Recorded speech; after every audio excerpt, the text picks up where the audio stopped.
glass on the planet, and they're marketing it as something else other than the Turkish tea glass, calling it slender waist glass. Slender waist glass. Calling it. The spirits company that have designed this glass, which is obviously a massive rip-off of the existing Turkish tea glass, which goes back centuries. So much cultural heritage attached to it.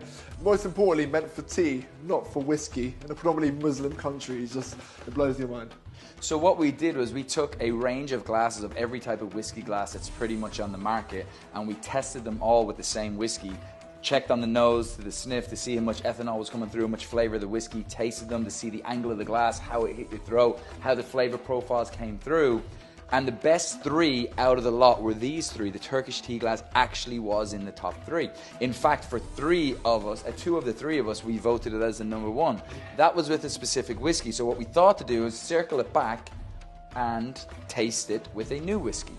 That's right. You want to pour it away, my friend? And just from initially looking, if you hadn't tried from this glass before, it kind of makes sense why, it might be a good glass to drink from. The only thing that doesn't make sense is the bottom. See, these ones are slightly larger, gives the more space for the aromas to come out. Yes and no, but there is something to be said for what they call ice in the glass business is the amount of glass at the bottom, and the more glass, also the thickness of the glass. This Glencairn is a lot thinner by glass volume than the actual Turkish tea glass. This is also a little bit more rough. It's not as borosilicate and as clean as this, which can also help with the flavour profiles, much like this one. So this glass actually, while it's the smallest, has the most ice at the bottom, right at the bottom of the whiskey, and from around capacity.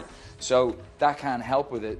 The reality is that you've got something called a convergent and a divergent rim, and what that is, at the top of the glass, the wider this is and the more it comes out, the more that the ethanol can escape, the alcohol in the whiskey, and the more the flavours of the whiskey condense. So to drink out of a glass such as the Turkish tea glass actually allows those vapors to go away and the flavors to be condensed, which makes it a better experience.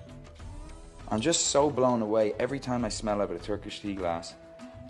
You get 0 alcohol vapor. It's like none of it's there.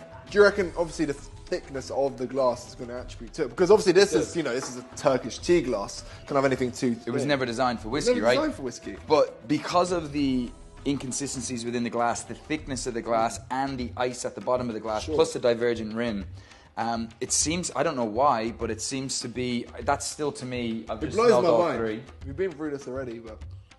Wow, thanks Sally. I didn't get a chance to... All right.